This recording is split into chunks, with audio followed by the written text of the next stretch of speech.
느헤미야 9장 1절에서 6절의 말씀과 그리고 32절에서 38절의 말씀을 저와 여러분들이 한 절씩 교독하도록 하겠습니다. 그날 24일에 이스라엘 백성들이 모두 모여 금식하고 베옷을 입고 머리에 흙먼지를 뒤집어 썼습니다. 그리고 스스로 모든 이방 사람들과의 관계를 끊고 제자리에 선 채로 자기들의 죄와 자기 조상들의 죄악을 고백했습니다. 그들은 또 각자의 자리에서 일어서서 낮 시간의 4분의 1은 그들의 하나님 여호와의 율법책을 읽고 또 4분의 1은 죄를 고백하며 그들의 하나님 여호와께 경배했습니다. 레위 사람인 예수와 바니, 간미엘, 스바냐, 분니, 세레비야, 바니, 그나니가 단상에 서서 큰 소리로 그들의 하나님 여호와께 부르짖었습니다. 그리고 레위 사람들 곧 예수와 간미엘, 바니, 하삼느야, 세레비야, 호디야, 스바냐, 부다히야가 백성들을 향해 외쳤습니다. 모두 일어나서 주 너희 하나님을 영원토록 찬양하라. 주의 영광의 이름을 송축합니다. 주께서는 모든 찬송과 찬양 위에 높임을 받으소서. 오직 주만이 여호와이십니다. 주께서는 하늘과 하늘 위에 하늘과 그 위에 떠있는 별무리와 땅과 그 안에 있는 모든 것, 바다와 그 안에 있는 모든 것을 다 짓고 생명을 주셨으니 하늘의 만물이 주를 경배합니다. 우리 하나님이시여, 주의 언약과 사랑을 지키시는 위대하고 강하고 두려운 하나님이시여, 아시리아 왕들이 쳐들어온 날로부터 오늘까지 우리와 우리 왕들과 우리 왕자들과 우리 제사장들과 우리 예언자들과 우리 조상들과 주의 모든 백성들이 겪은 이 모든 고난을 작은 것으로 여기지 마소서. 우리에게 이 모든 일이 일어난 것은 주의 잘못이 아닙니다. 우리는 잘못했지만 주께서는 성실히 행하셨습니다. 우리 왕들과 우리 지도자들과 우리 제사장들과 우리 조상들은 주의 율법을 따르지도 않았고 주의 계명과 주께서 주신 경고에 신경 쓰지도 않았습니다. 그들은 그 나라에 살면서 주가 그들 앞에 두신 넓고 비옥한 땅에서 주가 주신 큰 복을 누리면서도 주를 섬기지도 않고 그 악한 길에서 돌이키지도 않았습니다. 그러나 보소서, 우리가 오늘 종이 됐습니다. 주께서 우리 조상들에게 그 땅이 내는 과일과 다른 좋은 것들을 먹으라고 주신 그 땅에서 우리가 종이 됐습니다.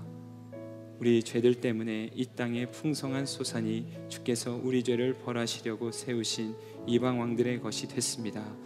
그들이 우리 몸과 우리 가축들을 자기들 좋을 대로 다스리니 우리가 너무 괴롭습니다. 다 같이 읽겠습니다. 이 모든 것을 생각하며 우리가 언약을 굳게 세웁니다. 이것을 문서로 남기고 우리 지도자들과 우리 레위 사람들과 우리 제사장들이 서명을 합니다. 아멘. 저는 오늘 여러분들과 내 인생이 무엇이기에 라고 하는 제목으로 하나님의 말씀을 나누려고 합니다. 우리는 지난 시간에 무너진 외형의 성벽이 재건되고 그리고 그 뒤에 간절함과 사모함으로 하나님 앞에 나아갔던, 그 말씀 앞에 나아갔던 이스라엘 백성들의 모습을 살펴보았습니다. 이것이 바로 수문 앞 광장 부흥회라고 불리는 그 성경에 기록된 놀라운 사건이었던 것이죠. 이들은 나팔절과 초막절이라는 아주 중대한 절기를 지키기 위하여 모인 것이었는데, 그들이 절기를 지키려 모인 중에서 이 하나님의 놀라운 회복과 은혜를 경험하게 된 것입니다. 이것은요, 무너졌던 성벽이 재건된 것처럼 무너졌던 이들의 신앙 또한 하나님의 그 선하신 손길 아래서 또 그분의 놀라운 은혜 아래서 재건되고 회복되는 시간이기도 했습니다. 자, 그 뒤에 이어지는 오늘 본문의 1절 말씀을 보면 특별히 이 1절 말씀이 아주 특정한 때를 기록하고 있는데, 말씀에 기록되기를 그달 24일에 이스라엘 백성들이 모두 모여라고 기록합니다. 그달 24일. 자, 여기서 말한 그달 24일은 앞서 이야기했던 그 수문 앞 광장 부흥회가 있었던 바로 그 달을 말하는 겁니다. 그러니까 그 같은 달 24일째 되는 날을 말하는 거죠. 더 정확히 말하자면 이제 그 초막절이 지난 지 약 이틀 정도가 지난 시점이었습니다. 그러니 이 말씀의 내용을 이해해 보면 이러한 상황인 것입니다. 자, 백성들이 다 같이 모여서 하나님의 은혜를 간절히 사모하고 말씀을 사모함으로 큰 은혜 가운데 그 절기를 보내게 되었습니다. 그리하여 그들은 그 가운데 새 힘을 얻었어요. 그리고 이제는 그들이 다시 각자의 일상으로 돌아가서 자신들의 삶을 살아가기 마련일 텐데, 이들은 자신들의 일상으로 흩어진 것이 아니라 얼마 지나지 않아서 다시 모이게 됩니다. 그리고 다시 모인 이들은요, 하나님을 경배하며 간절히 부르짖어 회개를 하게 돼요. 이것은요, 이들에게 있어서 그들의 삶의 우선순위에 영적인 회복이 얼마나 중요했던 것인가를 보여주는 것일 뿐더러, 자, 여기에는 또한요, 앞서 살펴보았던 그 수문항 광장 때, 그 부흥회 때 사건이 그랬던 것처럼 지금 이들은요, 다시 모일 때도 스스로가 자발적으로 이렇게 경배하고 회개하는 일에 참여하고 있다라고 하는 점이 참 흥미로운 부분이에요. 여러분, 우리는 여기에서요, 바로 우리 인생에 하나님의 은혜를 깊이 있게 경험하게 될 때 우리 삶에 어떠한 일이 일어나는지를 보게 되는 겁니다. 그것은요, 바로 지속적이고 또 자발적으로 하나님 앞에 나아가게 된다라고 하는 것이죠. 여러분, 우리 신앙생활에 있어서 이것이 너무나 중요합니다. 그냥 간헐적으로 띄엄띄엄 삶의 이벤트처럼 하나님을 만나는 게 아니라, 그리고 타인에 의해서 나의 마음에 어떠한 자발성이 없이 그냥 어거지로 이끌려서 그렇게 나오는, 습관을 따라 나오는 이러한 개념이 아니고요, 자발적이되 지속적으로 하나님 앞에 나아가는 삶을 살아가게 된다라고 하는 거예요. 전에 이제 청년의 사역을 할 때 한 번 이제 여름을 앞두고 수련회, 이제 항상 우리 여름마다 또 수련회를 하고 또 우리는 아웃리치를 가지 않습니까? 이제 한 번은 수련회를 준비하는데, 요즘 같은 이제 시대에는 수련회를 2박 3일 하는 것도 사실은 많은 스케줄의 부담을 느끼는 편 아닙니까? 그래서 1박 2일로도 하고 아니면 하루로도 이렇게 많이 하기도 하는데, 그만큼 이제 현대인들의 일상이 바빠진 거죠. 그런데 이제 하루는 이 수련회를 준비하는데 자꾸 하나님 마음에 주시는 마음에 더 모이기를 힘써야겠다라는 마음을 주시는 거예요. 근데 이제 그때 저는 교역자로서 이 청년 리더들에게 수련회를 우리 길게 하자라고 말하는 게 부담이 되는 거예요. 이 청년들 다 직장 다니고 자신들의 삶이 있는데, 근데 하나님이 마음에 주신 건 이 4박 5일 동안 하면 좋겠다. 4박 5일 동안 필요하면 금식도 좀 하고 4박 5일 동안. 그래서 기도하고 담대함을 구하고 임원들에게 나눴어요. 너무 감사하게 임원들이 잘 순종해줘서 청년 수련회를, 불과 이게 2, 3년 전에 있었던 일이니까요, 4박 5일 동안 수련회를 했던 경험이 있습니다. 첫날이 끝났어요. 몸이 녹초가 되는 것 같은 거예요. 숙소에 딱 누웠는데 앞으로 이거를 4일을 더 해야 된다고 생각하니까, 참고로 4박 5일 수련회는 새벽 예배도 빠뜨리지 않고 드렸고, 수련회는 항상 수양회가 아니다, 수련이다, 우리 훈련해야 되는 시간이다, 평소에 안 하던 것 이때 해야 된다.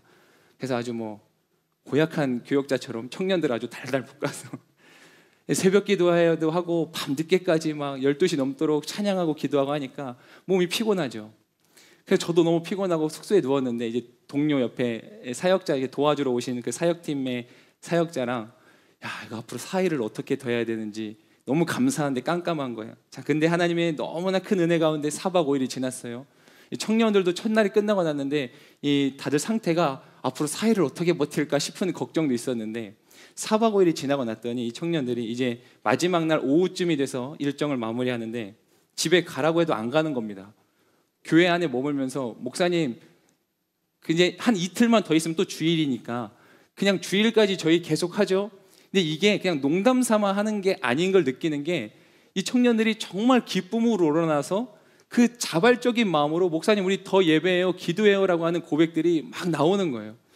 첫날에는 다 우려 섞인 마음으로, 그러나 미처 티는 못 내는데 이걸 앞으로 4박을 어떻게 하나, 다시는 4박 5일 하자고 하지 말아야지, 뭔가 눈으로 이런 것들을 말하는 것 같은데, 하나님의 깊은 은혜를 경험하고 났더니 그 하나님 앞에 머물고 싶은 마음이 너무 간절한 겁니다. 그래서 어떤 한편으로는 이 베드로가 그 변화산에서 놀라운 하나님의 임재와 은혜를 경험했을 때 주님 여기가 좋사오니라고 했던 고백이 이해도 되는 거예요. 여러분, 하나님의 은혜를 깊이 체험한 사람은 자꾸만 하나님 앞에 머물고 싶어지죠. 하나님 앞에 나아가고 싶어지는 겁니다.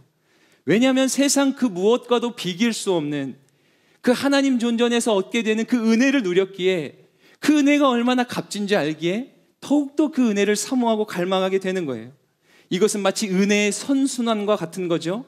신앙생활의 선순환인 겁니다. 반대로 신앙생활의 악순환은 무엇이겠습니까? 은혜가 마르니 기도와 말씀의 자리로 나아갈 여력이 없는 거예요. 그리고 나아가고 싶은 마음의 감동도 없어요. 그러니 은혜가 더더욱 메마르게 되고 또 기도할 수 있는 힘을 잃게 되고 계속해서 악순환이 돼가는 거죠. 여러분, 이것을 달리 바꿔 생각해서 적용해 본다면 우리가요, 지속적이고 또 자발적인 마음으로, 강건하는 마음으로 하나님 앞에 모이기를 힘쓸 때 우리는 하나님의 은혜를 더욱더 깊이 있게 경험할 수 있게 된다는 것입니다. 그렇게 성경은요, 우리에게 모이기를 더욱 힘쓰라고 권면하는 거예요. 히브리서 10장 25절 말씀에 어떤 사람들의 습관과 같이 우리들 스스로 모이는 일을 소홀히 하지 말고 오히려 서로 권면합시다. 또한 그날이 다가오는 것을 볼수록 더욱 그렇게 합시다. 여러분, 시대가 변해가고 사람들은 날로 바빠진다고 해서 모이기를 적당히 하는 게 아니라 그날이 다가올수록 우리는 모이기를 더 힘써야 된다고 우리가 믿는 바 하나님의 말씀이 우리에게 그렇게 권면하고 있는 거예요. 놀라운 부흥을 경험했던 초대교회에는 이런 일이 일어났어요. 사도행전 2장 46절에 그리고 날마다 성전에서 한마음으로 모이기를 힘쓰고 집집마다 빵을 떼면서 기쁨과 순수한 마음으로 음식을 나눠 먹었습니다. 날마다 한마음으로 모이기를 힘썼다는 거예요. 여러분, 이 말씀의 뉘앙스를 기억하시겠어요? 저절로 모아지는 게 아니에요. 늘 말씀드리지만 신앙생활은요, 그냥 수동적인 게 아닙니다. 그렇게 되면 하고 내 마음에 그런 좀 감동이 있으면 움직이고 아니면 말고가 아니고 적극적으로 힘써 행하는 거예요. 결단하고 의지를 가지고 능동적으로 하나님 앞에 나아가는 우리의 그 영적인 고백이 필요한 것인 거죠. 자, 여러분, 우리가 코로나 시대 가운데 큰 변화를 맞이한 우리의 일상을 살아가고 있습니다. 모이기 힘든 거예요. 모이기 부담스러운 겁니다. 그런데도요, 어떻게든 교회는, 그리고 사역자들은 우리가 함께 모일 수 있는, 또 교회에 세워진 리더십들은 이 모이는 일을 힘쓰고자 지금도 부단히 섬기며 충성을 다하고 있습니다. 사랑하는 여러분, 어떻게든 마음을 같이 하고 서로가 함께 할 수 있는 일에 힘쓰는 저와 여러분들이 되기를 주님의 이름으로 축복합니다. 여러분, 그때에 하나님께서 우리들의 삶을 보살피시고 위로하시고 또 그토록 갈망하던 회복의 은혜를 그 자리에서 더하실 줄로 믿습니다. 우리 크게 아멘 하겠습니다. 아멘. 여러분, 절기를 지키는 중에 큰 은혜를 경험했던 이스라엘 백성들은요, 거기서 머물거나 안주하지 않고 또다시 모이기를 힘썼어요. 요즘 계속해서 이 표현을 여러분들께 드리게 되는데, 그렇게 그들은요, 또다시 믿음의 선한 걸음을 한 걸음 더 내딛게 된 것입니다. 그리고 그들의 이 놀라운 한 걸음은 놀라운 회개의 역사로 이어지게 된 거죠. 거기서 멈추고 만족할 수 있었는데 한 발 더 내딛었던 그 믿음의 선한 걸음이 이들에게 더 깊은 차원의 은혜로 들어가게 했던 것입니다. 여러분, 특별히 오늘은 우리 이 말씀을 나누면서 그 놀라운 은혜의 현장 가운데 있었던 이들의 기도의 고백을 살펴볼 거예요. 여러분, 이 기도는요, 이들의 무너졌던 믿음을, 그 신앙을 회복으로 이끄는 기도였습니다. 하나님의 더 깊은 은혜로 이끄는 기도였고 부흥을 노래하는 기도였습니다. 오늘 이 예배를 통해서 저와 여러분 안에도 이 이스라엘 백성들이 드렸던 이 기도의 고백이 드려지기를 소망합니다. 자, 첫 번째 이 기도는 어떤 기도였냐면, 한번 따라해 주시겠어요? 통곡하며 기도하라. 네, 이들의 첫 번째 기도는 통곡하는 기도였다는 거예요. 우리는 이들의 행동을 다시 한번 주목해 볼 필요가 있는데 1절 말씀 다 같이 한번 읽도록 하겠습니다. 1절입니다. 네, 시작. 그날 24일에 이스라엘 백성들이 모두 모여 금식하고 베옷을 입고 머리에 흙먼지를 뒤집어 썼습니다. 여러분, 이들은요, 금식하고 베옷을 입고 머리에 흙먼지를 뒤집어 쓴 채로 지금 나오고 있는 거예요. 여러분, 이것은 일종의 큰 슬픔의 표시였고요, 그들이 지금 얼마나 애통해하며 마음을 찢으며 자복하고 있는지를 보여주는 행동이기도 했던 거죠. 여러분, 이들은요, 무엇보다 자신들의 죄악을 크게 슬퍼했습니다. 여러분, 우리가 하나님의 은혜를 어떻게 경험하게 됩니까? 우리가 하나님의 은혜를 경험하게 되는 그 시작점에는 바로 나 자신이 죄인이라고 하는 사실을 자각하는 데서 비롯됩니다.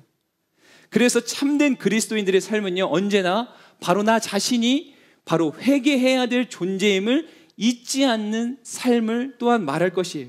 이것이 참된 그리스도인들의 삶인 거죠. 여러분, 하나님을 믿는 것은요, 우리의 삶에 그분이 절대적으로 필요하다는 것을 인정하는 것입니다. 그런데요, 이 필요라는 것이 단순히 우리 삶의 어떠한 만족과 욕구를 채우는 그러한 필요를 넘어서는 거예요. 여러분, 하나님은요, 단순히 우리 인생의 만족을 채워주시고 소원을 들어주시는 분, 그 정도의 분이 아닌 겁니다. 그분은 내 삶에, 우리의 삶의 유일한 구원자가 되시는 하나님이십니다. 할렐루야. 여러분, 우리는 모두가 다 죄인이에요. 성경은 기록하기를 이 세상에 의인은 없으니 하나도 없다고 기록합니다. 우리가 볼 때는 더 나은 사람이 있어 보이는지 모르겠지만, 그러나 하나님의 관점으로 볼 때는, 하나님 나라의 관점으로 볼 때는 우리 모두가 다 크고 작은 죄악들을 범하며 죄의 사슬에 얽매인 존재로 이 땅 가운데서 살아가고 있다라고 하는 거예요. 그래서 죄인인 우리로서는요, 어떠한 선행과 공로로도 내가 지은 그 죄를 씻을 방법이 없기에 우리는 그저 나를 구원하시는 그 유일한 구원자 되신 하나님의 손길을 그저 바라는 일밖에는 우리가 할 수 있는 게 없는 거예요. 내가 아무리 공로를 쌓고 내가 아무리 선한 일을 한다 하더라도 내 힘으로는 구원에 이를 수 있는 어떠한 능력이 없는 거예요. 우리가 할 수 있는 일은 그저 나를 구원하시는 그 하나님의 손길을 기다리며 바라는 것밖에 없는 겁니다. 오로지 예수 그리스도의 공로, 그것 아니고서는 도무지 방법이 없기 때문에, 그래서 우리에게는 하나님이 절대적으로 필요하다고 표현하는 거예요. 하나님이 단순히 내 삶의 만족을 채우기 위한, 내 소원을 들어주는 그러한 하나님이어서 필요한 게 아니고, 하나님 아니고서는 내가 구원 얻을 방법이 없기 때문에 그분이 우리에게 절대적으로 필요하다라고 하는 거예요. 여러분, 그러니 단순히 그분을요, 하나님을 내 삶의 만족을 줄, 내 삶의 소원을 이루어줄 그런 분으로만 여기지 않기를 바랍니다.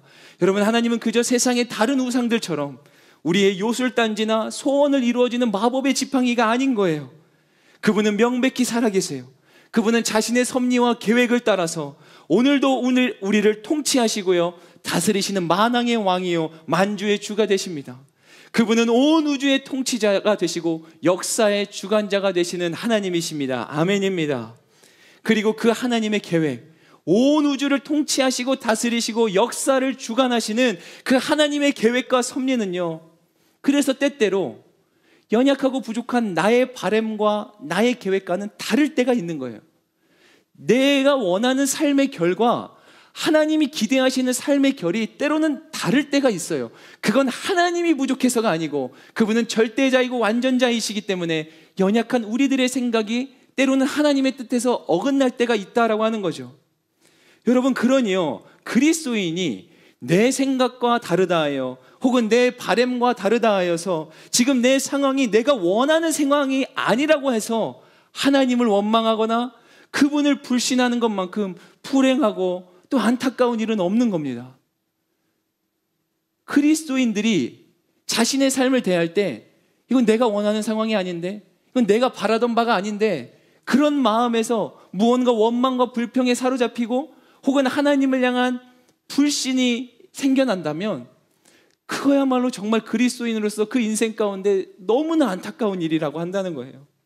여러분, 얼마나 많은 그리스도인이라고 자처하는 이들의 삶이 그렇게 하나님을 원망하며 때때로 하나님을 멀리 떠나기도 하는 현실 가운데 우리는 보지 않습니까?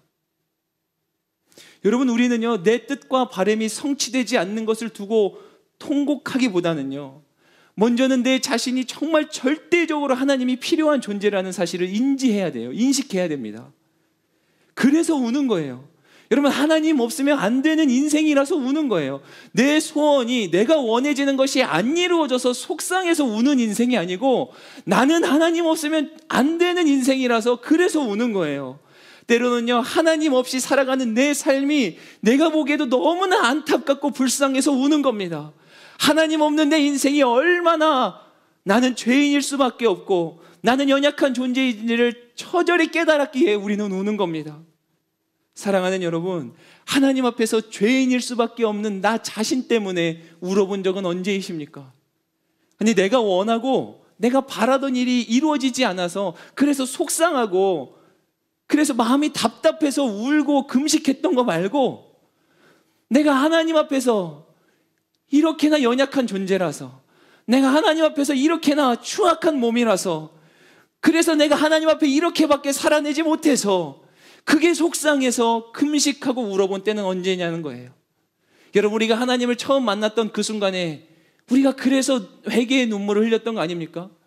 하나님의 은혜의 빛이 비춰지고 나니까 내가 얼마나 불쌍한 존재였는지, 내가 하나님 앞에 얼마나 추악한 더러운 냄새나는 존재였는지, 내가 얼마나 부족한 존재였는지, 죄인이었는지 깨달아서, 그래서 우리가 그렇게 통곡하며 울었던 것 아니겠습니까?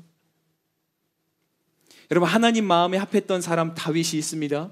그의 일생에 주옥 같았던 수많은 위대한 믿음의 고백들이 있지만 그를 하나님 앞에서 더욱 존귀하게 했던 고백 가운데 하나는 단연코 바로 이 고백이었을 것입니다. 그의 처절한 회개의 기도요, 애통하는 고백이죠. 시편 51편 말씀의 10절과 12절에 오 하나님이여, 내 속에 정결한 마음을 창조하소서, 내 안에 정직한 영을 새롭게 하소서. 주 앞에서 나를 쫓아내지 마시고 주의 성령을 내게서 걷어가지 마소서. 주의 구원의 기쁨을 내게서 회복시켜 주시고 주의 자유로운 영으로 나를 붙들어 주소서. 아멘. 여러분, 그는 자신의 죄를 자복하고 밤새도록 눈물로 침상을 적시면서 이렇게 기도했던 겁니다. 오 여호와여, 내 속에 정결한 마음을 새롭게 하소서. 하나님을 너무나 사랑했던 다윗이라서 그는 일순간 자신이 얼마나 추악한지를 깨닫자 그는 하나님 앞에서 이렇게 처절하게 부르짖어 울 수밖에 없었던 것입니다. 여러분, 사도 바울도 마찬가지죠. 로마서 7장에 기록된 그의 부르짖음들을 여러분 기억하십니까? 내 속에 내가 원하는 법이 없다라며 그렇게 부르짖었던 사도 바울, 그가 7장 24절에서 이렇게 말해요. 아, 나는 비참한 사람입니다. 이 사망의 몸에서 누가 나를 건져냅니까? 구해내겠습니까? 그 위대했던 전도자 사도 바울도 하나님 앞에 서는 자신의 존재가 어떠한지를 낱낱이 알았기에 그는 이렇게 부르짖을 수밖에 없던 거예요. 그런가 하면 여러분, 이 이스라엘 백성들의 회개의 기도는요, 그들이 하나님의 말씀 앞에 섰을 때 자신들의 죄를 깨닫고 회개했다는 점을 우리는 주목해 볼 필요가 있어요. 하나님 말씀 앞에 섰을 때 말입니다. 자, 9장 3절의 말씀 우리 같이 한번 더 읽겠습니다. 3절입니다. 시작. 그들은 또 각자의 자리에서 일어서서 낮 시간의 4분의 1은 그들의 하나님 여호와의 율법책을 읽고 또 4분의 1은 죄를 고백하며 그들의 하나님 여호와께 경배했습니다. 아멘. 여러분, 그들이요 한동안이나 말씀을 읽더니 이윽고 오랜 시간을 또한 회개의 자리로 나아갑니다. 여러분, 말씀은요 우리의 심령을 비춰요. 말씀은 우리의 삶을 관통하고 꿰뚫습니다. 말씀이 없는 백성은요 방자에 행할 수밖에 없고 각기 제 소견에 옳은 대로 갈 수밖에 없는 게 그게 우리의 본질적 존재이죠. 여러분, 오늘날 수많은 인문학 서적, 전공 서적, 스펙 서적들, 세상의 소리들 가운데 파묻혀 살아가면서도 정작 하나님의 말씀이 없는 그 인생은 진정 회개의 자리로 나아가는 데 있어서 큰 어려움을 겪을 수밖에 없는 것입니다. 우리는 하나님 말씀 앞에 섰을 때라야 내가 반드시 회개가 필요한 존재인구나라는 것을 깨닫게 되는 거예요. 하나님의 말씀이 내 심령에 와서 부딪힐 때라야 우리는 비로소 내가 하나님 앞에 어떤 존재인지를 절실히 깨닫게 된다는 것입니다. 그러므로 사랑하는 여러분, 다시 한번 여러분들에게 간절한 마음으로 강권해요. 여러분, 반드시 하나님의 말씀을 붙드십시오. 여러분, 삶의 어떠한 순간에도 이 하나님의 말씀을 붙들고 살아가시기 바랍니다. 여러분, 이 하나님의 말씀을 가까이 해야 돼요. 이 하나님 말씀 놓치지 않기 위해서 부단히 애써야 되는 겁니다.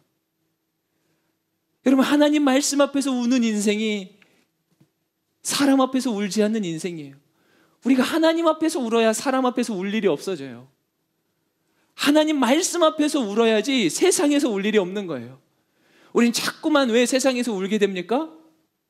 왜 우리는 자꾸만 그 많은 고난과 역경 앞에서 쓰러져 주저앉아 오늘도 신음하면서 그렇게 꾸역꾸역 살아갈 수밖에 없는 겁니까? 하나님 말씀 붙드시기 바랍니다. 여러분, 통곡하며 기도하는 거예요. 말씀 앞에 서서 말이에요. 자, 두 번째는 한번 따라해 주시겠습니까? 결단하며 기도하라. 이들의 두 번째 기도의 특징은요, 결단하는 기도였다는 거예요. 자, 9장 2절 말씀 같이 읽겠습니다. 시작. 그리고 스스로 모든 이방 사람들과의 관계를 끊고 제자리에 선 채로 자기들의 죄와 자기 조상들의 죄악을 고백했습니다. 여러분, 이스라엘 백성들은요, 하나님 앞에 나아가는데 회개하며 자복하며 애통하며 나아갈 때 그들이 그저 감정적 그러한 지금 결단만으로 나간 게 아니라 실제로 이들이 어떠한 행동을 했냐면 이방 사람들과의 관계를 끊었다라고 말씀이 기록해요. 이것의 의미는 죄와의 단절을 의미하는 것입니다. 이스라엘 백성들은요, 이전에 이방인들과 혼인하고 그래서 그들의 우상들을 섬기는 그러한 죄악들을 하나님 앞에 범했죠. 끊임없이 돌아오라고 했지만 이들은 끊임없이 이방의 우상들을 섬기게 되었습니다. 그런 그들이 이 모든 이방의 문화들, 우상들, 죄악들 다 끊어낸다고 그렇게 말씀이 기록하며 이들이 기도의 자리에 섰다고 말씀이 증언하는 거예요. 여러분, 참된 회개는 언제나 이러한 삶의 결단과 변화가 촉구되는 겁니다. 여러분, 그저 은혜의 자리에서만 충동적으로 드리는 고백, 거기서 머무는 게 아니고요, 일상의 삶에서도 간절히 몸부림쳐야 된다라고 하는 거예요. 그냥 은혜의 자리에서 감정적인 요소로 어쩌면 충동적으로 드리는 고백이 아니라 그 고백이 삶으로 이어져서 거기서도 몸부림쳐야 된다는 거예요. 여러분, 여기서 제가 몸부림친다고 표현한 건요, 우리가 그 죄를 끊어내기 위해서 최선을 다해 힘써야 된다라고 하는 거예요.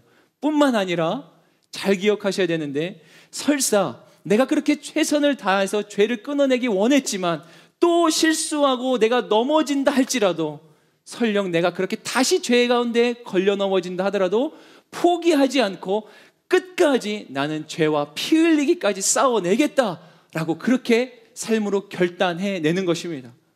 히브리서 12장 4절 말씀에 여러분이 죄와 싸웠지만 아직 피를 흘릴 정도로 대항하지는 않았습니다. 여러분, 어쩌면 이게 우리의 모습 아니겠어요? 은혜의 자리에서 믿음으로 결단하고 내가 죄와 싸워 이겨보겠노라 세상을 향해 나아가지만 때로는 또 넘어져요. 실수해요. 그런데 말씀이 뭐라고 기록하냐면 피 흘리기까지 싸워야 되는데 우리는 또 넘어지면 그럼 그렇지 뭐, 하나님도 포기하지 않는 인생을 내 스스로가 그냥 그렇게 적당히 타협하며 어느새 다시 죄가 습관화되어 버린 모습 가운데 있지는 않느냐라는 것입니다. 여러분, 단순히 죄를요 윤리적이고 도덕적인 영역의 것으로만 생각하지 않으셔야 됩니다. 여러분, 우리가 싸워야 될 죄는 살인, 중독, 거짓, 쾌락, 음란과 같은 부분들만 말하는 게 아니에요. 우리가 마땅히 행해야 될 것을 하지 못하는 것 또한 우리는 죄가 될 수 있음을 기억해야 돼요. 그러니 죄와 싸운다는 건 우리가 하나님 뜻에서 어긋나지 않기 위해서 싸워내는 것을 말하는 겁니다.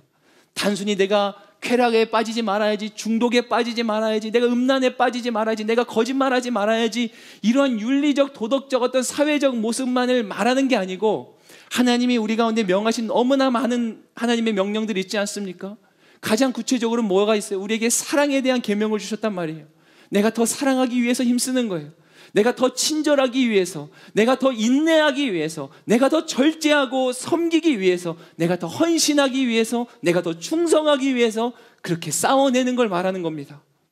그러니 여러분, 게으름과도 싸우는 거예요. 마음의 절망이나 낙심이 찾아올 때도 싸우는 거예요. 원망과 불평이 찾아오는 것도 싸우는 거예요. 자꾸만 이기적이 되어가는 내 자신과도 싸워내는 겁니다. 이기심, 원망, 불평, 게으름, 절망, 낙심, 이 모든 것들과 싸워내는 겁니다. 삶의 우선순위를 두고 싸워내는 거예요. 더 기도하기 위해 싸우고 더 말씀 붙들기 위해 싸우는 것, 더 간절히 예배하기 위해서 처절히 이 말씀이 기록된 대로 피 흘리기까지 싸우는 것을 말하는 것입니다. 여러분, 그런데요, 우리가 언제 이렇게 할 수 있겠냐라는 거예요. 우리가 언제 이렇게 피 흘리기까지 싸울 수 있는 그 힘의 원동력은 어디서로부터 나오는가? 우리는 이 앞서 기록된 히브리서 12장 2절과 3절의 말씀을 주목해야 되겠습니다. 같이 한번 큰 소리로 읽겠습니다. 시작. 믿음의 창시자요 완성자이신 예수를 바라봅시다. 그는 자기 앞에 놓여있는 기쁨을 위해 부끄러움을 개의치 않으시고 십자가를 참으셨습니다. 그래서 그는 하나님 보좌 오른편에 앉게 되셨습니다. 여러분, 거역하는 죄인들을 참으신 분을 생각하십시오.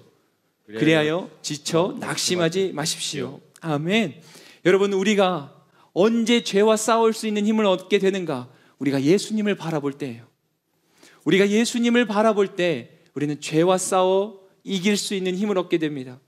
여러분, 여기 또 다른 예수님의 모습을 보십시오. 누가복음 22장 44절입니다. 시작. 예수께서는 고뇌 속에서 더욱 간절하게 기도하셨습니다. 그러자 땀이 핏방울같이 돼 땅 위에 떨어졌습니다.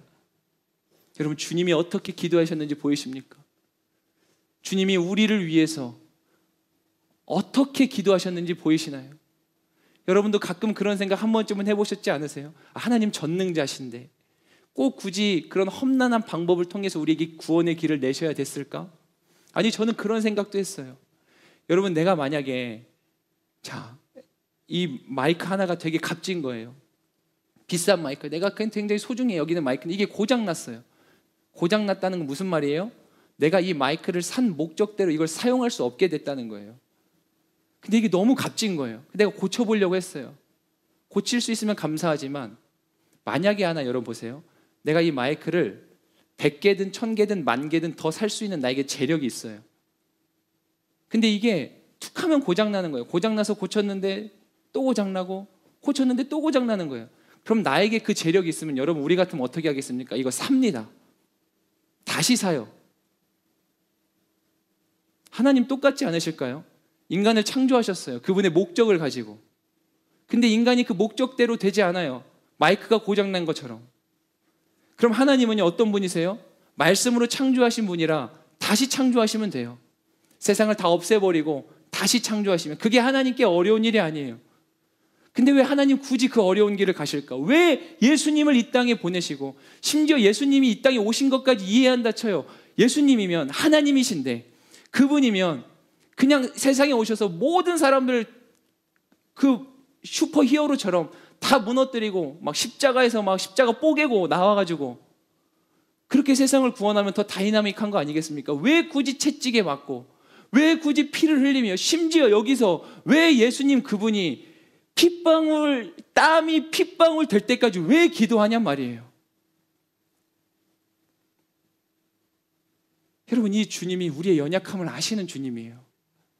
우리가 이 땅 가운데서 어떻게 살아가야 될지를 보여주시는 주님이십니다. 그러니 주님도 지금 이렇게 처절히 싸우고 기도하고 계시는 거예요.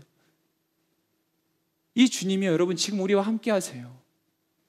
이 주님이 그 모든 시간을 뚫고서 지금 저와 여러분들의 삶 가운데 함께 하신단 말입니다. 왜요? 저와 여러분들의 인생을 도우시기 위해서요. 저와 여러분들의 인생을 피 흘리기까지 싸울 때 주님이 그냥 나 몰라라고 계신 게 아니라 도우시기 위해서요. 여러분, 십자가에 매달리신 주님을 바라보십시오. 이 히브리서 기자가 얘기하는 것처럼 그 모든 것을 참아내신 주님을 바라보십시오. 그러면 우리 안에요, 죄와 싸워낼 힘이 샘솟게 될 줄로 믿습니다. 이 백성들의 기도의 세 번째 특징은 한번 따라해 주시겠습니까? 초월하여 기도하라. 이들의 기도의 세 번째 특징은 바로 초월적 기도였어요. 여러분, 이들의 기도는요, 단순히 자신들의 삶에만 국한되어 있지 않았습니다. 지금 현재의 문제에만 매여 있지 않았다라고 하는 거예요. 그들의 기도는 하나님 은혜 안에서 지난 시간들을 회고하며 과거의 죄는 물론 그리고 조상들의 죄악까지도 회개하는 기도였습니다. 자, 느헤미야 오늘 본문 말씀 34절 35절 말씀 같이 한번 읽겠습니다. 시작. 우리 왕들과 우리 제사장들과 우리 조상들은 주의 율법을 따르지 않았고 주의 계명과 주께서 주신 경고에 신경도 쓰지 않았습니다. 그들은 그 나라에 살면서 주가 그들 앞에 두신 넓고 비옥한 땅에서 주가 주신 큰 복을 누리면서도 주를 섬기지도 않고 그 악한 길에서 돌이키지도 않았습니다. 아멘. 여러분, 이들의 기도는요, 분명 지금 현재 자신들의 삶을 뛰어넘었어요. 그리고 현재의 시간을 뛰어넘는 초월적 기도였습니다. 뿐만 아니라 오늘 본문 말씀 4절과 5절에 보면 레위 사람들의 명단이 등장해요. 그 레위 사람들이 이 단상에 서서 큰 소리로 하나님께 부르짖고 외쳤던 것을 우리가 말씀을 통해 보게 됩니다. 여러분, 레위 사람들이 누구죠? 그들은요, 제사의 직무를 감당하던 이들이었어요. 그러니까 제사장 역할을 담당했던 사람들입니다. 그러한 이들이 백성들을 대표해서 단상에 서서 하나님께 회개의 기도를 외치고 부르짖고 있는 것입니다. 여러분, 성경은요, 이 시대의 저와 여러분, 바로 이 시대의 그리스도인들을 향해서 다음과 같이 이야기하고 있습니다. 베드로전서 2장 9절 말씀입니다. 시작. 그러나 여러분은 택하신 족속이요 왕같은 제사장들이요 거룩한 나라요 그분의 소유된 백성이니 이는 여러분을 어둠에서 불러내어 그분의 놀라운 빛으로 들어가게 하신 분의 덕을 선포하게 하시기 위한 것입니다. 아멘. 여러분, 저와 여러분들은, 이 땅의 그리스도인들은요, 이 시대의 제사장직으로 부름받은 하나님의 사람들입니다. 그래서 우리에게 필요한 기도는 바로 이 제사장적 기도가 필요하다라고 하는 거예요. 이것은 분명 우리의 삶을 뛰어넘는, 우리의 관점을 초월하는, 우리의 시간을 초월하는 그러한 기도입니다. 이것을 더 실제적으로 이야기하면 단순히 지금 내 문제에만 국한되어 하고 있는 기도가 아니라는 거예요. 내 상황, 내 시간, 내 환경에만 매여 있는 기도가 아닌 것이죠. 그리스도인들은요, 단순히 내가 먹고 사는 문제가 아니라 우주적 교회, 곧 열방의 교회를 위해서 기도하는 사람들인 것입니다. 그리스도인들은요, 나라와 민족의 아픔을 위해서 눈물로 부르짖어 기도할 수 있어야 되는 거예요. 그리스도인들은 나의 아픔만이 아니라 교회의 아픔과 조국의 아픔과 공동체의 아픔을 위해서 기도해야 될 사명과 책임이 있는 것입니다. 여러분, 근데 왜 우리 기도하지 않습니까? 이 시대의 아픔을 보면서 우리 애통해야 될, 우리가 이 땅의 이 시대의 제사장들로 부름받았는데, 그래서 이 레위인들처럼 단상에 서서 이 회개의 기도를 누구보다 외쳐 선포해야 될 사람들이 바로 우리들인 거예요. 이 시대의 아픔이 우리의 아픔인 겁니다. 여러분, 내 삶에 내가 원하는 게 이루어지지 않는 것만이 아픔이 아니라 하나님 앞에 제사장으로 부름받은 우리들은 이 땅의 아픔을 위해서 울 수 있어야 되는 겁니다. 그리스도인들은요, 하나님의 나라와 의를 구하는 기도를 반드시 드려야만 해요. 그래서 마태복음 6장 33절에 오직 너희는 먼저 그 나라와 그의 의를 구하라. 그리하면 이 모든 것도 너희에게 더해 주실 것이다. 너희는 그의 나라와 그의 의를 구하라. 여러분의 나라와 민족을 위해 기도합시다 라고 아무리 외쳐도 나라와 민족을 위해 눈물로 자발적으로 기도하는 사람들의 발길이 너무나 뜸해요. 여러분, 우리 공동체를 위해서 기도해야 됩니다 라고 아무리 목 놓아 외쳐도 자신의 필요를 위한 기도만큼 간절히 부르짖어 기도하지 않아요. 여러분, 우리 이 땅의 다음 세대들을 위해서 기도해야 됩니다. 그렇게 아무리 외치고 권면해도 그건 그저 먼 나라 이웃 나라 얘기 같은 게 솔직한 우리들의 마음 아닙니까? 지금 당장 내가 필요한 그거, 내 취업의 문제, 내 만남의 문제, 내 앞길에 놓인 그 문제, 우리가 기도 안 하면 누가 기도하겠습니까? 이 나라 이 민족 향해서 우리가 기도 안 하면. 여러분, 이 시대의 청년들은 너무나 비상해요. 지식도 뛰어나고 지혜도 넘치고 그 어느 시대보다도 많은 정보 속에서 정말 많은 그런 뛰어난 지식들을 가지고 살아가요. 그래서 비판하는데 아주 능숙능란합니다. 많이 배웠고 많이 아니까 평가하고 비판하는 거 참 잘해요. 뭐 청년들 뿐만 아니겠습니다. 우리 모두가 다 이 시대의 흐름이 그렇지 않습니까?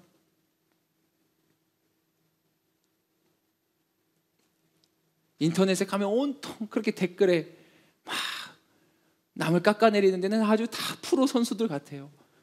물론 여기 있는 분들, 또 영상으로 예배하는 분들은 해당이 안 되시겠지만, 비난과 비판에 너무나도 익숙해진 우리들. 그런데 그건 누구나 할 수 있는 거예요. 그건 누구나 할 수 있는 거예요. 남의 허물을 찾아내는 건 시키지 않아도 잘하더라고요, 다들. 근데 그 허물을 덮어준 건 아무나 하지 않습니다. 그건 바로 이 시대의 제사장으로 부름받은 저와 여러분들이 힘써 살아내야 될 하나님의 계명에 순종하는 삶인 줄로 믿습니다. 마지막 네 번째입니다. 한번 따라해 주시겠습니까? 신뢰하며 기도하라. 이 이스라엘 백성들의 회개의 기도의 특징은 바로 네 번째 특징은 신뢰의 기도였다라는 거예요. 여러분, 이들의 기도는요, 지난날의 역사를 회고하며 고백하고 있어요. 그런데 그 역사 속에 회고되는 그 고백의 패턴이 한결같아요. 거듭해서 죄를 짓는 이스라엘 백성들, 그리고 그들을 끝까지 인내하시고 기다리시고 거듭 은혜를 베푸시는 하나님의 모습이 이들이 지난 역사를 회고해보는 그 고백 가운데서 계속 연이어 등장하죠. 그리고 오늘 9장의 말씀도 이 사실을 명확히 기록하는 거예요. 우리가 중간에 본문을 좀 생략하고 읽었는데 그 중간의 내용이 다 이겁니다. 죄 짓는 이스라엘 백성, 하나님이 은혜 주시고 도와주시는 거, 이게 계속 반복되는 거예요.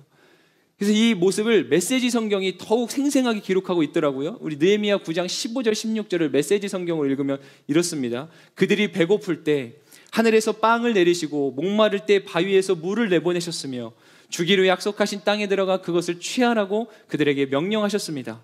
그러나 우리 조상은 교만했습니다. 고집스레 주의 명령에 순종하지 않았습니다. 그런가 하면 9장 28절 29절 말씀은 또 이러한 표현들이 있어요.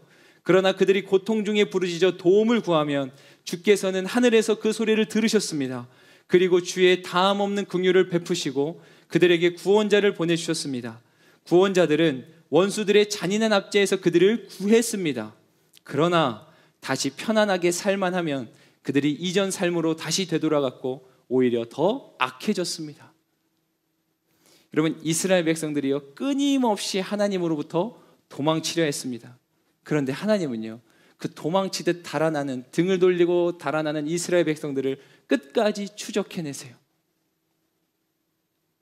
이게 놀라운 하나님의 사랑입니다. 놀라운 하나님의 은혜죠. 여러분, 이스라엘 백성들의 기도의 고백에는요 자신들의 연약함을 인정하고 자복하는 거예요. 하나님, 우리가 과거에 이런 죄를 졌습니다. 그런데 동시에 그 고백 안에 무엇이 담겨 있냐면 그러한 자신들임에도 불구하고 그 자신들을 끝까지 품어내고 사랑하고 용서하고 돌이키길 원하셨던 그 하나님의 은혜를 신뢰하는 고백이 함께 담겨져 있는 거예요. 그래서 그 고백의 정점이 이 고백 아니겠습니까? 오늘 본문의 33절 말씀을 우리 다 같이 크게 읽겠습니다. 시작! 우리에게 이 모든 일이 일어나는 것은 주의 잘못이 아닙니다. 우리는 잘못했지만 주께서는 성실히 행하셨습니다. 우리는 잘못했지만 주께서는 성실히 행하셨습니다. 우리의 연약함을 인정하지만 그러나 하나님을 신뢰합니다. 여러분, 우리가 기도할 때는요 이렇게 하나님의 은혜를 전적으로 신뢰하면서 기도해야 되는 거예요. 하나님이 반드시 나를 고치신다. 하나님 반드시 나를 새롭게 하신다. 하나님이 내 인생 이대로 두지 않으신다. 그 신뢰가 절대적으로 필요한 겁니다. 우리는 뿐만 아니라 하나님의 성품을 신뢰하는 거예요. 그분이 어떤 분이세요? 우리의 기도를 들으시는 하나님은 우리의 거듭되는 죄악에도 불구하고 우리를 끝까지 포기하지 않는 하나님이세요. 인내하는 하나님, 상한 갈대를 꺾지 않고 꺼져가는 심지를 끄지 않는 그 하나님이시란 말입니다. 그 하나님의 절대적인 선하심, 그 선하신 하나님이 지금도 내 삶을 이끄신다라고 하는 그 하나님의 선하신 손길에 대한 절대적인 신뢰가 우리에게 필요한 것이죠. 여러분, 때로는 내 뜻과 다른 상황들을 마주하게 되실 수도 있어요. 내가 원하지 않는 상황들을 마주해서 당혹스러울 때가 있을 수 있어요. 인생의 돌뿌리를 만나고 인생의 복병들을 만나는 순간들이 왜 없겠습니까? 여러분, 우리는 근데요 그때 그 상황 때문에 하나님을 오해해서는 안 돼요. 그 환경 때문에, 그 상황 때문에 하나님의 인도하심을 의심해서는 안 된다라고 하는 거예요. 하나님은 어떠한 경우에도 선하세요. 그 성품을 신뢰하는 자가 하나님 앞에 이 기도를 드릴 수 있는 겁니다. 마찬가지죠, 여러분. 때로는 여러분들 그 끝모를 죄책감이 마음을 사로잡아오고 억눌러 옵니까?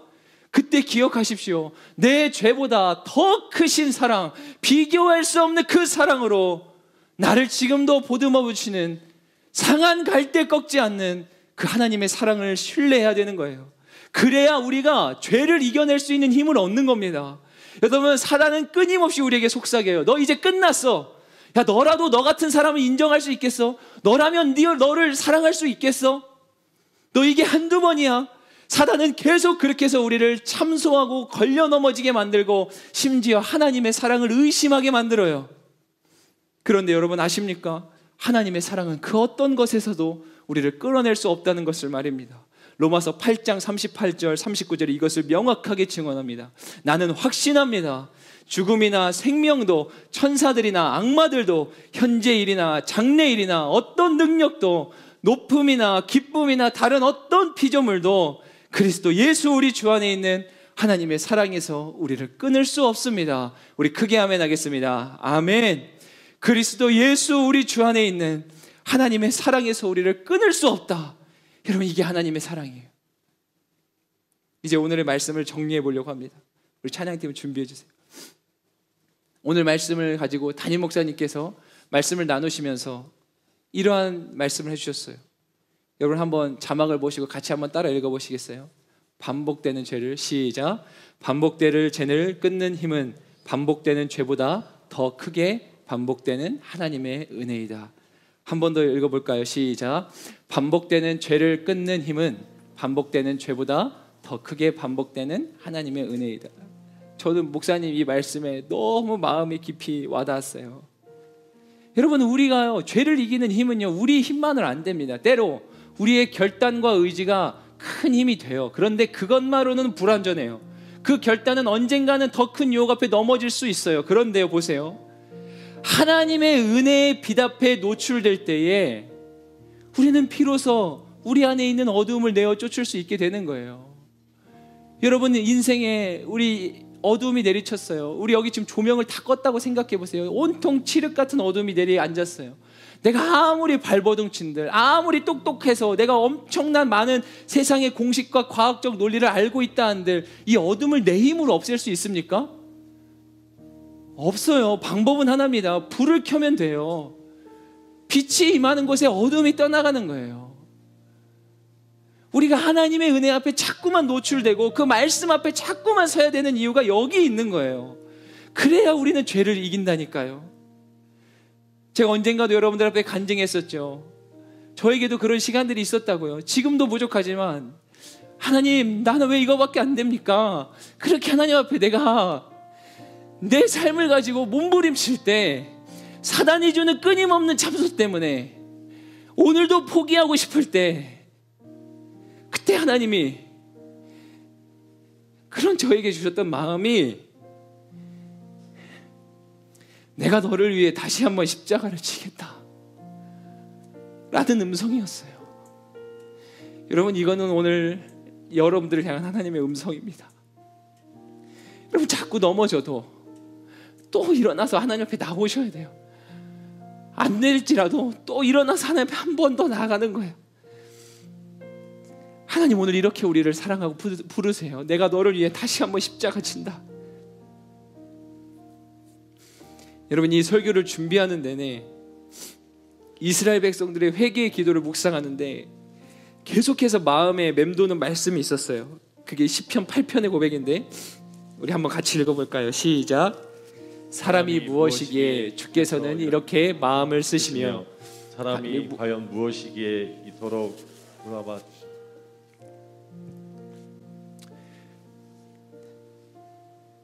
사람이 무엇이기에, 이 표현이 계속 떠오르는 거예요. 사람이 무엇이기에.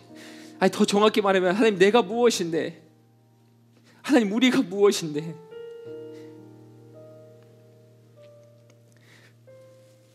그래서 이게 직관적이진 않지만 이 설교의 내용은 회개의 기도를 나누는 건데, 제목을 그래서 이걸로 했어요. 하나님 주시는 마음이라 생각하고, 내 인생이 무엇인데, 하나님, 내가 무엇인데.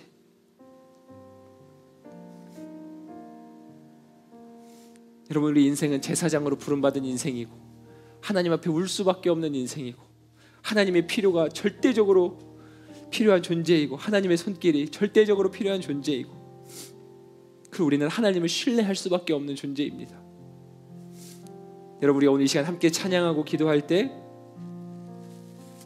이 하나님 사랑 신뢰하시면서 이 이스라엘 백성들의 기도가 오늘 저와 여러분들의 기도가 되기를 주님의 이름으로 축복합니다. 우리 이 고백으로 만들어진 찬양인데 함께 고백하겠습니다. 여호와 우리 주여, 여호와 우리 주여, 주의 이름이 온 땅에 어찌 그리 아름다운지요, 어찌 그리 아름다운지요. 여호와 우리 주여, 여호와 우리 주여, 주의 이름이 온 땅에 어찌 그리 아름다운지요, 어찌 그리 아름다운지요.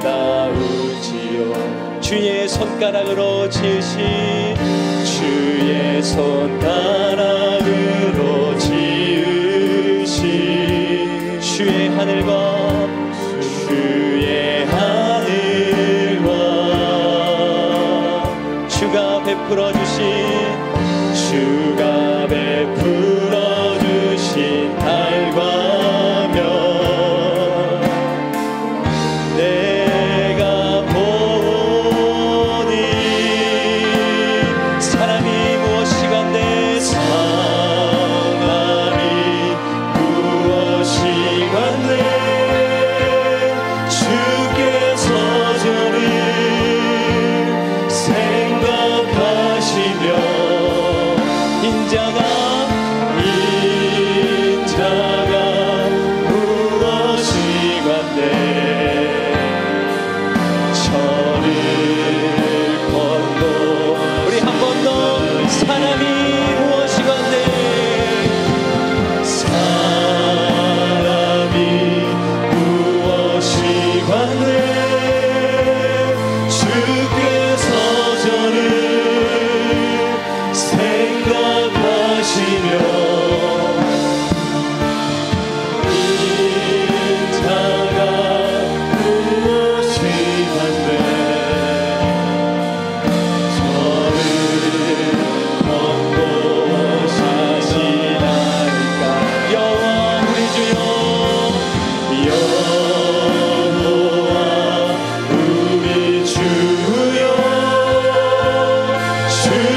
생명보다 나으로 주의 기도가 생명보다 나으로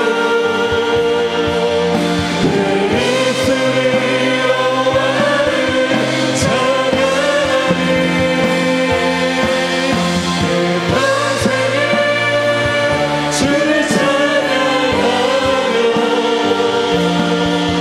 주의 두 손 높이 들고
시간에 다시 한번 기도할 때에 여러분, 우리의 기도는 제사장적 기도입니다. 지금 내 문제를 뛰어넘어 나라와 민족을 위해서 그 어느 때보다도 울어야 될 때가 바로 이때입니다. 여러분, 이 시간 우리가 마음을 모두어서 나라와 민족과 우리 조국의 아픔과 우리의 공동체와 이 땅의 교회를 위해 기도하십시다. 그것이 우리를 향한 하나님의 뜻인 줄로 믿습니다. 간절히 기도할 때 하나님의 나라와 하나님의 일을 회복하옵소서. 이 나라 이 민족 주님 불쌍히 여겨 주시옵소서. 우리 한 번 더 기도할 때 간절한 마음으로 우리 그렇게 주여 한 몸으로 동성으로 함께 기도하겠습니다. 주여, 아버지 주님 감사합니다. 하나님, 이 시간 우리가 기도할 때에 아버지, 우리가 기도할 때에 그렇습니다. 이 시간 우리가 아버지의 뜻을 따라서 하나님의 부르심을 따라서 이 나라와 이 민족과 하나님 주의 교회와 이 땅을 위해 온전하게 기도합니다. 하나님, 우리의 기도를 뛰어넘어 나의 문제에, 나의 삶의 만족에 치우쳐 있는 그 모든 기도의 제목을 뛰어넘어 이 시간 주 앞에 간절한 마음으로 기도하며 하나님, 이 시간 주님의 우리가 기도할 때에 하나님 나라의 민족을 불쌍히 여겨주시고 하나님 이 땅의 교회를 새롭게 하여 주시옵소서. 하나님, 우리의 주님 역사하여 주시고 하나님 이 땅의 신앙의 세계를 흔들어 주시옵소서. 아버지 주님 감사합니다. 주님 감사합니다. 하나님, 이 땅에 많은 모든 우리 사람들과 하나님 우리의 어린 한가함과 더덕과 추악함과 죄악들을 아버지 용서하여 주시옵소서. 하나님, 이 땅을 불쌍히 여겨 주시옵소서. 이 땅에 하나님의 정의와 공의가 되게 하시고 하나님의 나라가 소명지게 하여 주옵소서. 하나님, 이 땅에 그리스도인들이 깨어서 나를 위해 영광을 위해 나를 빛나게 하여 주시고 하나님, 어려운 시기에 더욱더 우리의 교회가 열방의 공간을 위해 붙잡아 주옵소서.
노래방 고백해 보세요.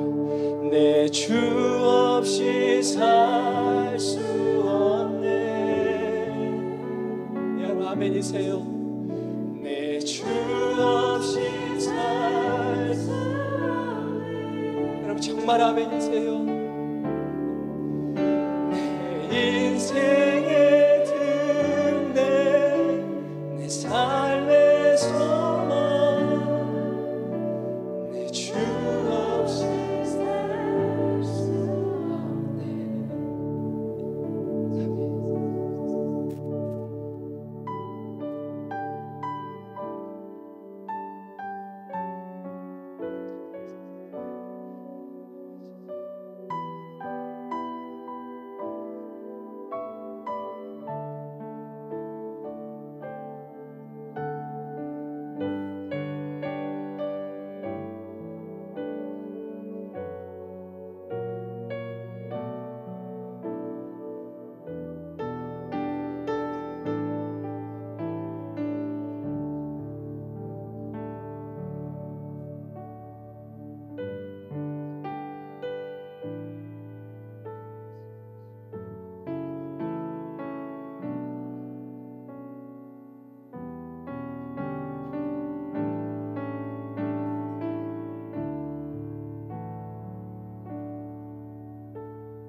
살아계신 하나님, 때로 우리는 인생의 그 칠흑같이 어두운 바다 한복판에 놓여진 것 같은 그러한 막막함에 사로잡힐 때가 있습니다. 하나님의 부르심과 또 내가 이 땅에 존재하는 목적은 어느샌가 새까맣게 잊어버린 채 그렇게 삶의 문제와 상황에 매몰되어 그저 주저앉아 우는 인생들이 우리 가운데 있습니다. 하나님, 오늘 우리가 이 말씀을 기억하게 하여 주옵소서. 우리의 인생이 무엇이기에, 사람이 무엇이기에 하나님이 우리를 이토록 생각하시는지 그 하나님의 한량없는 사랑을 기억하고, 또 오늘 우리가 드린 이 찬양의 고백처럼 우리의 인생의 진정한 등대와 빛이 되시고 우리 인생의 힘이요 구원자요 생명의 피난처가 되시는 그 하나님을 붙들고 날마다 하나님께 영광되는 삶 살게 하여 주옵소서. 우리를 제사장으로 부르셨으니 하나님, 내 문제를 초월하여 그렇게 주의 나라와 영광을 구하는 우리가 되게 하시고, 내 삶의 필요를 구할 때만 금식하며 우는 인생이 아닌 하나님 앞에 하나님이 너무나 간절해서 하나님 없으면 안 돼서 너무나 연약하고 추악한 나라서 그래서 우는 우리의 인생들, 그 하나님의 손길을 날마다 구하며 나아가는 우리 모두가 되게 인도하여 주옵소서. 그렇게 역사하실 주님 믿고 의지하며 이 모든 말씀 우리 주 예수 그리스도의 이름으로 간절히 기도하옵나이다.